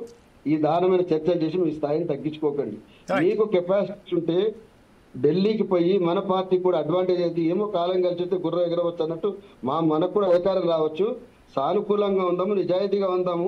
ఆ 42% వస్తే ఓన్లీ 42%, కామారెడ్డి ప్రకారం 42% 50 ఇద్దామని చెప్పి మోడీ గారి నోట్లన్నీ చనిపోయండి. చెప్పినైతే ఈ పని చేయాలి. కానీ అరే ఇదేమి చర్చ అండి, ఇదేమి డిస్కషన్, ఇది అసలు ఒక దగ్గర కూర్చోవాలంటే నిమ్మలంగా అంటే నేను చెప్తున్నా కదా, ఈ తెలంగాణ రాష్ట్రంలో బీసీలు ఒక దగ్గర కూర్చొని తిన్న అన్నం కడుపులో పోకముందే కరిగిపోయేటువంటి వాతావరణం క్రియేట్ చేస్తా ఉన్నాం. అన్నం ఒంటికి పట్టకుండా ఉన్న పరిస్థితులు మతలిపోతామని ఒక్కొక్కటి మాట్లాడుతూ ఉంటే ఒంటి నిండా కులం బలుపు పెట్టుకొని ఎవరి మీద కామెంట్ చేస్తారు. బీసీ ముఖ్యమంత్రి చేయాలి. బీసీ ముఖ్యమంత్రి చేయమనే నైతిక అర్హతలో ఈ రాష్ట్రంలో ఏదైనా రాజకీయ పార్టీ ఉందా అండి? మీరు స్వయం ప్రకటించిన మీరే స్వయాన మన ఆయన రేవంత్ రెడ్డి గారి మధ్యకాలంలో ఓ మీటింగ్ లో మాట్లాడుతూ సాగ బట్టలు పెట్టుకునేటువంటి వీరశంకర్ తీసుకుపోయి నేను ఇగో ఎమ్మెల్యేని చేసిన, చేపలు పట్టుకుని శ్రీయాన్ని తీసుకుపోయి చేసిన, ఇంత అహంకారమా?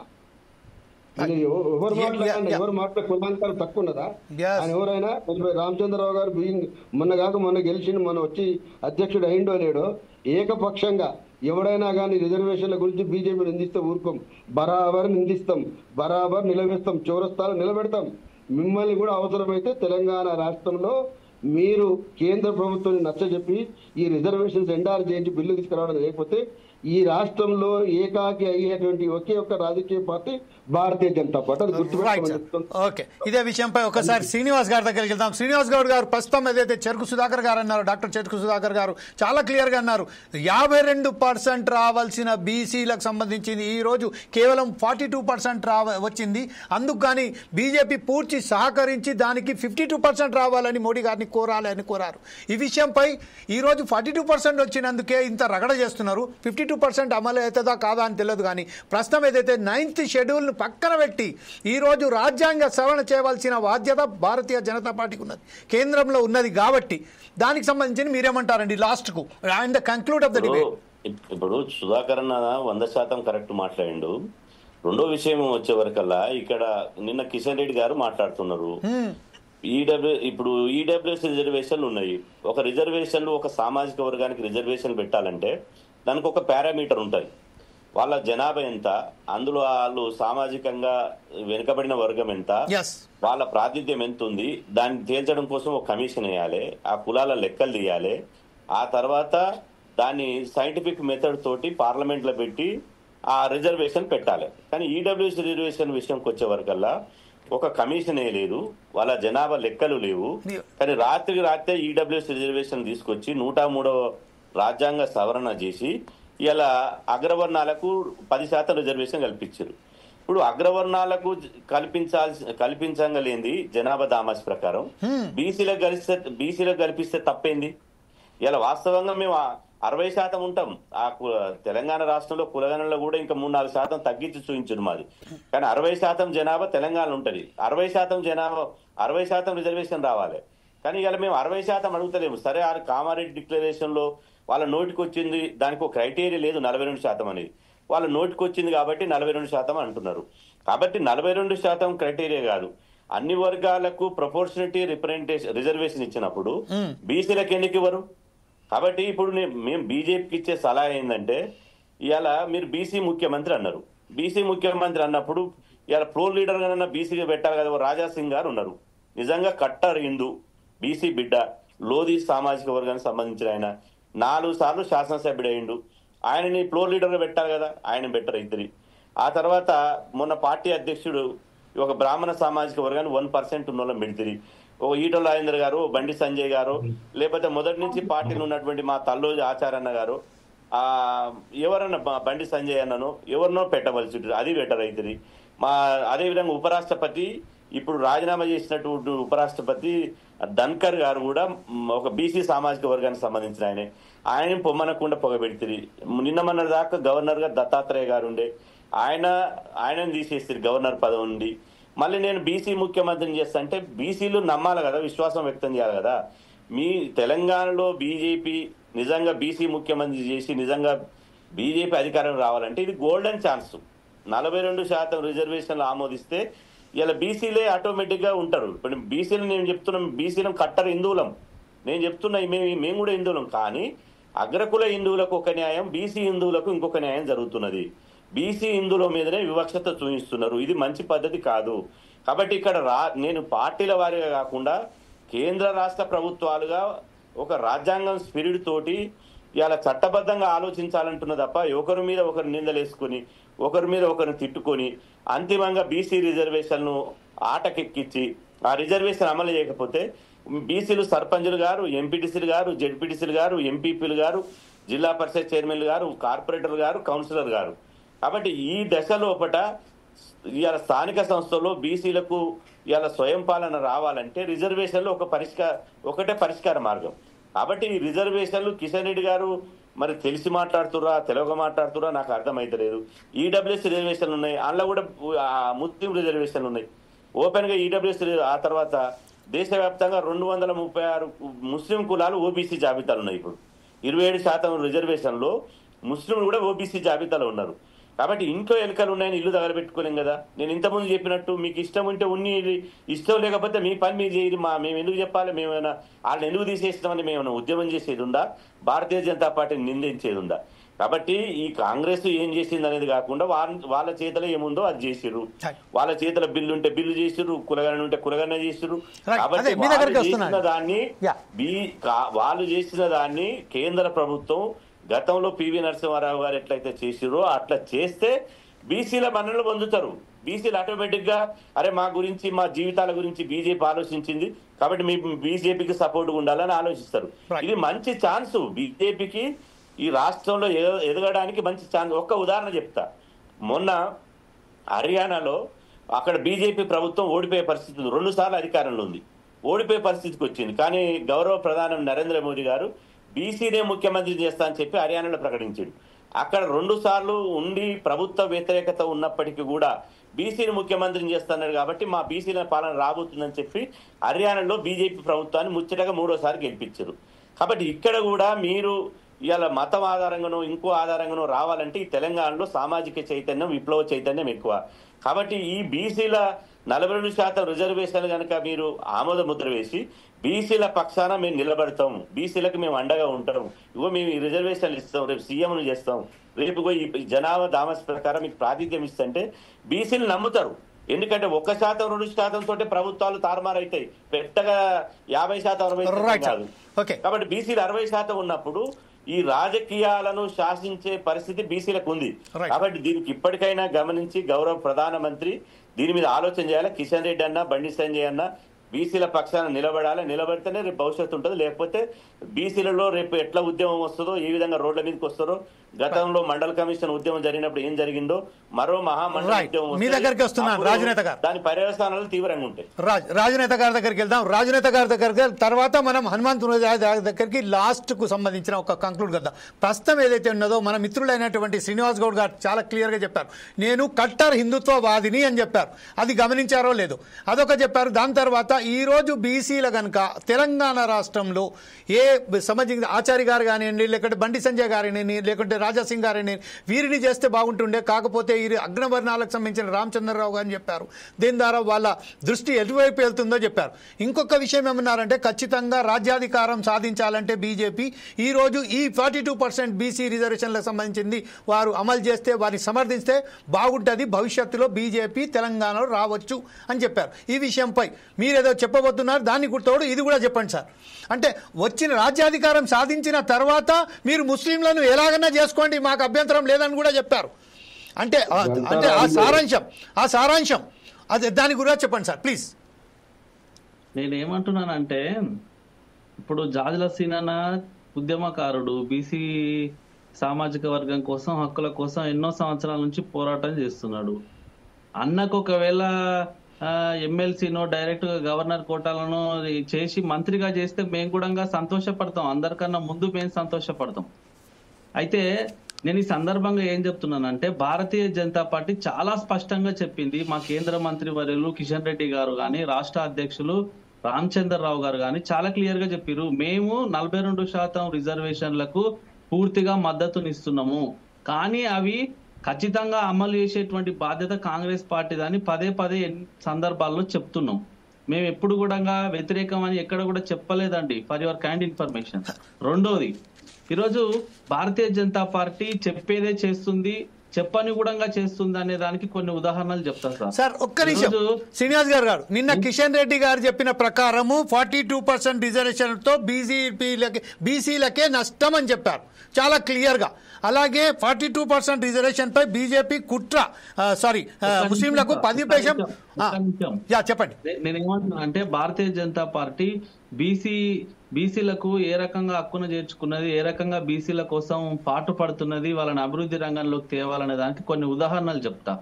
ఈరోజు జాతీయ స్థాయిలో 27% రిజర్వేషన్లను విద్యా ఉద్యోగాలలో అమలు చేస్తున్నటువంటి పార్టీ భారతీయ జనతా పార్టీ. ఇది కాకుండా ఈరోజు బీసీలకు సంబంధించి బీసీ కమిషన్ కు జాతీయ హోదా ఇచ్చిన జాతీయ బీసీ కమిషన్ కు రాజ్యాంగ హోదా ఇచ్చి ఈరోజు ప్రకటించినటువంటి పార్టీ ఈరోజు భారతీయ జనతా పార్టీ. ఇది కాదు, ఈరోజు బీసీల కోసము ఇంకా ఆలోచన చేస్తూ బీసీలు అభివృద్ధి పథంలోకి రావాలని చెప్పేసి విశ్వకర్మ యోజన, పిఎం విశ్వకర్మ యోజన పెట్టి దాదాపు 18 రకాల కుల వృత్తులకు ఈరోజు కేంద్ర ప్రభుత్వం ప్రోత్సాహకాలు ఇస్తుంది. సబ్సిడీ కింద వాళ్ళకు రుణాలు ఇచ్చి కుల వృత్తులను ప్రోత్సహించేటువంటి పని చేస్తున్నటువంటి పార్టీ ఈరోజు భారతీయ జనతా పార్టీ. అదే కాకుండా ఈరోజు మీరు చూసిరు, సాక్షాత్తు ఒక బీసీ సామాజిక వర్గానికి చెందినటువంటి వ్యక్తి దేశానికి ఈరోజు 3వ ప్రధానమంత్రిగా ఉన్నారు. ఆయనకు తెలుసు బీసీలకు ఏం చేయాలి, ఎట్లా చేయాలని చెప్పేసి. కాబట్టి బీసీలకు 100% చేయడానికి భారతీయ జనతా పార్టీకి ఎటువంటి శశబిషలు లేవు. ఆ వైపుగా ఎవరైనా నిర్ణయాలు తీసుకున్నా తప్పకుండా పూర్తి మద్దతును ఇస్తుంది. కానీ ఈరోజు బీజేపీ పార్టీకి రాష్ట్ర అధ్యక్షులుగా ఓసీ సామాజిక వర్గాన్ని పెట్టిరంటే, అయ్యా మేము తెలంగాణ రాష్ట్రంలో మొట్టమొదటిసారిగా ఒక భారతీయ జనతా పార్టీనే బీసీని మేము ముఖ్యమంత్రిని చేస్తామని గత అసెంబ్లీ ఎన్నికల్లో సగర్వంగా ప్రకటన చేసింది కదా మా కేంద్ర మంత్రి హోంశాఖ మంత్రి అమిత్ షా గారు వచ్చి. మరి మీరు మీ చేతిలో ఉన్నది ఎందుకు మీరు చేస్తలేరు కాంగ్రెస్ పార్టీ? సందర్భంగా నేను కొన్ని విషయాలను అడుగుతున్నా సార్. ఇప్పుడు కాంగ్రెస్ పార్టీ ఈరోజు నోటితో తీయగా మాట్లాడి నొసలతో వెక్కిరించినట్టుగా బీసీల కాళ్ళల్లో కట్టెలు పెట్టినట్టుగా చేస్తుంది తప్ప చేస్తలేదు. ఎందుకంటే నేను చెప్తా, ఈరోజు కాంగ్రెస్ పార్టీ సరే స్థానిక సంస్థల ఎన్నికల్లో 42% రిజర్వేషన్లు వివాదం నడుస్తుంది. అది చేయడానికి ప్రయత్నం చేస్తుందో లేదో వాళ్ళకి తెలవాలి. మరి మీ చేతిలో ఉన్నటువంటి కొన్ని విషయాలను ఎందుకు మీరు బీసీలకు చేయలేదు? బీసీలకు మీరు కామారెడ్డి డిక్లరేషన్ లో ఏం చెప్పారు? ప్రతి సంవత్సరం బడ్జెట్ లో 20,000 కోట్లు పెడతామన్నారు. 2 బడ్జెట్లు అయిపోయినాయి సార్. గతంలో 11,000 ఇచ్చారు, అంతకు ముందు 9,000 కోట్లు ఇచ్చారు. మరి 40,000 కోట్లు ఎక్కడ పోయినాయి? 5 ఏళ్లలో 1,00,000 కోట్లు పెడతామన్నారు కదా, ఎక్కడ పోయినాయి? కుల వృత్తులకు ఇవ్వాల్సినటువంటి ప్రోత్సాహకాలు బీసీలకు ఎందుకు ఇస్తలేరు? తర్వాత బీసీలకు కాంట్రాక్ట్లలో కూడా రిజర్వేషన్లు ఇస్తాము, ప్రభుత్వం తరపున ఇచ్చేటువంటి అన్ని కాంట్రాక్ట్లలో బీసీలకు మేము చేయాల్సింది చేస్తామన్నారు. ఎందుకు చేస్తలేరు? ఇప్పుడు 18 మంది మంత్రివర్గంలో మనకు 42% రిజర్వేషన్లు అమలు చేస్తే ఎంతమంది ఉండాలి? మరి 3 ఎందుకున్నారు బీసీలు మంత్రులు? ఒకవేళ నిజంగా కాంగ్రెస్ పార్టీకి బీసీల పట్ల చిత్తశుద్ధి ఉంటే మీరు ముఖ్యమంత్రిని మీరు పొన్నం ప్రభాకర్ గౌడ్ గారినో లేకపోతే పిసిసి అధ్యక్షులుగా ఉన్నటువంటి మహేష్ కుమార్ గారినో మీరు చేయొచ్చు కదా. నిజంగా బీసీల పట్ల చిత్తశుద్ధి ఉంటే మరి ఎందుకు చేయలేదు? మీరు ఒక రెడ్డి సామాజిక వర్గానికి సంబంధించిన ఆయనను ముఖ్యమంత్రిగా పెట్టుకొని ఈరోజు బీసీల పట్ల కడుపుల నిండా విషం పెట్టుకొని కాళ్లలో కట్టెలు పెట్టి చేయాల్సినటువంటి అవసరం ఏమున్నది? అనేక విషయాలలో బీసీల కార్పొరేషన్ పదవులలో సార్ ఈరోజు మీరు తీసుకోండి, కార్పొరేషన్ పదవులలో ఎంతమంది బీసీలకు ఇచ్చారండి? మీరు మొన్న జరిగినటువంటి అసెంబ్లీ ఎన్నికల్లో ఎంతమందికి టికెట్లు ఇచ్చారండి? ఎమ్మెల్యే టికెట్లు మేము అందరికన్నా ఎక్కువ టికెట్లు బీసీలకు ఇచ్చినాము భారతీయ జనతా పార్టీగా. ఈరోజు అన్నిట్లలో మోసం చేస్తూ బీసీల మీద కడుపు నిండా విషం పెట్టుకొని బీసీలను మొత్తం కూడా అనగదొక్కాలి, మళ్ళీ పైకి రాకుండా చేయాలని చెప్పేసి ఒక పద్మ వ్యూహంలో బీసీలను చిక్కుకునే రకంగా చేసి కపట నాటకాలు ఆడుతున్నటువంటి పార్టీ కాంగ్రెస్ పార్టీ. నిజంగా మీకు చిత్తశుద్ధి ఉంటే నేను ఇప్పుడు చెప్పినటువంటి విషయాలలో ఎక్కడ కూడా చట్టపరంగా గాని న్యాయపరంగా గాని రాజకీయ పరంగా గాని ఎక్కడ కూడా అడ్డంకులు రావండి. ఎందుకనంటే మీరు కామారెడ్డి డిక్లరేషన్ లో చెప్పినాయి, మండలానికి ఒక డిగ్రీ కళాశాల ఏర్పాటు చేస్తామన్నారు, బీసీ గురుకులాలను ఏర్పాటు చేస్తామన్నారు, బడ్జెట్ లో నిధులు కేటాయిస్తామన్నారు. ఇవేవి చేయకుండా బీసీలను నయవంచనకు గురి చేస్తూ మోసాలకు గురి చేస్తూ ఇవేవి మీ చేతిలో ఉన్నాయేమో చెయ్యరు. చేతిలో ఇవన్నీ మీ చేతిలో ఉన్నాయే కదా. రాజనేత గారు సమయం అయిపోయింది కాబట్టి మనం ఒకసారి కంక్లూడ్ గా ముదిరాజ్ గారు, హనుమంత్ గారు ఒక విషయం చెప్పి కంక్లూడ్ చేస్తున్నా నేను. చెప్పండి సార్. భారతీయ జనతా పార్టీ మాత్రమే ఈ రోజు తెలంగాణ రాష్ట్రంలో గాని దేశంలో గాని బీసీలకు మంచి చేయడానికి సిద్ధంగా ఉంది, ఖచ్చితంగా చేసి తీరుతుంది. అంతే తప్ప కాంగ్రెస్ పార్టీ లెక్క కడుపులో విషయం పెట్టుకొని ఏమంటారు నోట్ల తీయగా చక్కెరల లెక్క మాట్లాడేటువంటి పార్టీ భారతీయ జనతా పార్టీ కాదు. 100% బీసీల పట్ల. హనుమంత్ గారు, ఇప్పుడు ప్రస్తుతం ఏదైతే మన రాజు నేత గారు అంటున్నారో దానికి సమాధానం చెప్తూ కాంగ్రెస్ నోట్ల విషం పెట్టుకొని కాళ్లకు కట్టలు పెట్టేసి ఈ రోజు ప్రయత్నం చేస్తున్నది బీసీలకు అనుగమనానికి ప్రధాన కారణం కాంగ్రెస్ అని చెప్తున్నారు. రెడ్డి సామాజిక వర్గానికే ప్రాధాన్యత ఇస్తుండబోతుందని చెప్తున్నారు. దీనికి సమాధానం చెప్తున్నారు, కంక్లూడ్ చేయండి సార్. ఇప్పుడు రాజనేత గారు ఏం చెప్తా ఉన్నారంటే కాంగ్రెస్ అడ్డం పడుతుందని చెప్తా ఉన్నారు. ఎక్కడ అడ్డం పడుతుందా, బిల్లు పెట్టి పాస్ చేయమని చెప్తుందా, అది గుర్తించాల్సిన అవసరం ఉంది. ఈ రోజు నిజంగా కూడా అధికారంలో బీజేపీ పార్టీ ఉంది, బీజేపీ పార్టీ నిర్ణయం తీసుకోవాల్సిన అవసరం ఉంది. ఇప్పుడు బీజేపీ పార్టీలో ఈ యొక్క రిజర్వేషన్ బిల్లు బీజేపీ చేతుల్లో ఉంది, అది చేయాల్సిన అవసరం ఉంది. కానీ ఇంకా ఏదో ఇప్పుడు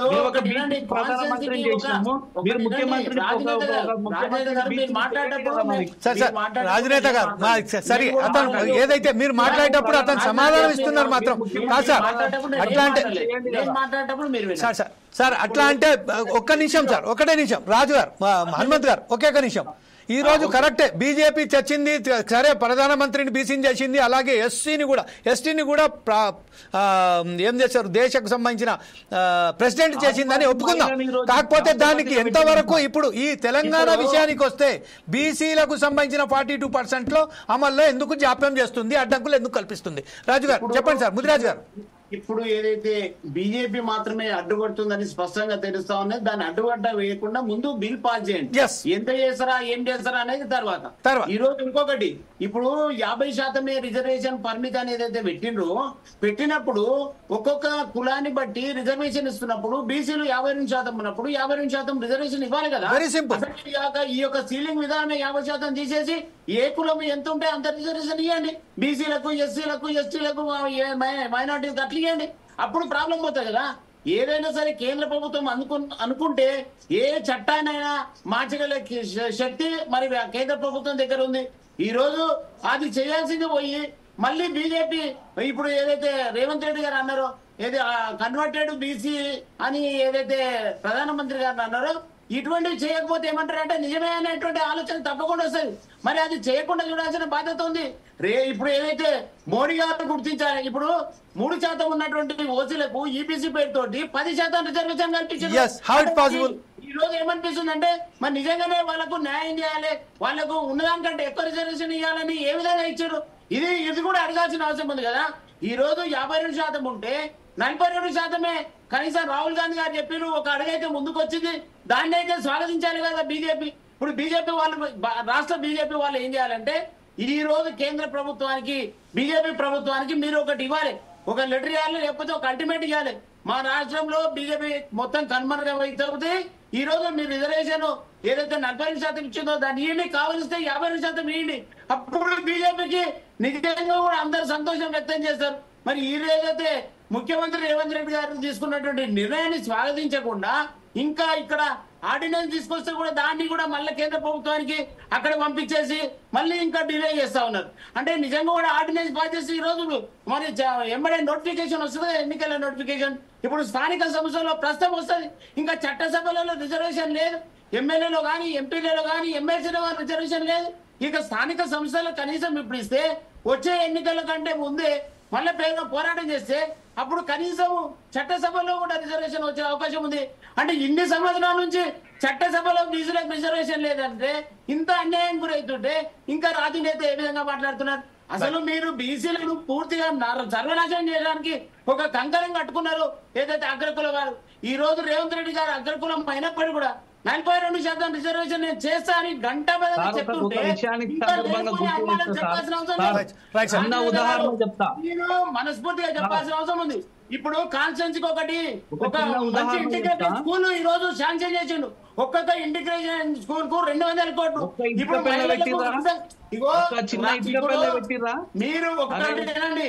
మీరు మీరు సమస్యను పరిష్కరించకుండా జటిలం చేసే విధంగా ప్రయత్నం చేస్తున్నారు. సమయం అయిపోయింది కాబట్టి దీనికి సంబంధించి మరొకసారి మనం చర్చ మరోసారి అనే ఉద్దేశంతో ఈ రోజు ప్రస్తుతం సమయం అయిపోయింది కాబట్టి ముదిరాజ్ గారు, హనుమంత్ గారు, ఎనీవే ఇప్పుడు ప్రస్తుతం మనకు సమయం లేదు కాబట్టి ఈ సమయాన్ని సార్ చిన్న ఉదాహరణ ఏమనుకోకండి దయచేసి. ప్లీజ్ గో హెడ్ సార్, సమయం లేదు, చాలా మాట్లాడండి సార్, చెప్పండి.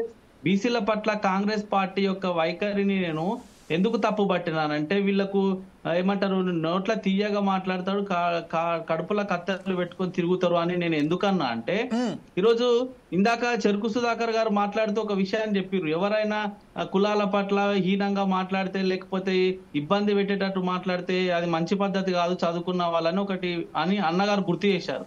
మరి మీ రాష్ట్ర ముఖ్యమంత్రి రేవంత్ రెడ్డి గారు సాక్షాత్తు ప్రధానమంత్రి గారిని పట్టుకొని ఆయన అసలు తప్పు పట్టారు. దాన్ని కూడా చెరుకు సుధాకర్ గారు చాలా క్లియర్ గా తప్పు పట్టారు.